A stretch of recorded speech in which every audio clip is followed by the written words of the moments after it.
આજે વિધાનસભા ગૃહમાં મહામહિમ રાજ્યપાલ શ્રીના આભાર પ્રવચન ઉપર મેં મારા વક્તવ્યમાં ગૃહના સભ્યોનું ધ્યાન દોર્યું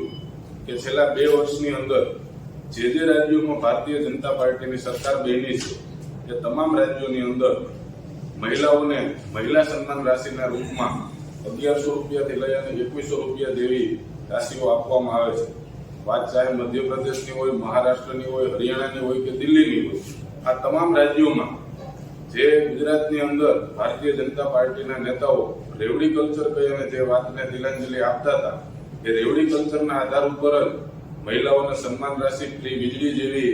સુવિધાઓ ભારતીય જનતા પાર્ટીની સરકાર આપી રહી છે। ત્યારે ગુજરાતની જનતા છેલ્લા 30 વર્ષથી ભારતીય જનતા પાર્ટીને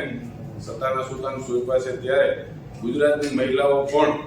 મહિલા સન્માન રાશિ 3000 રૂપિયા મળે એવી રાહ જોઈને બેઠી છે। ત્યારે ગૃહમાં આ તકે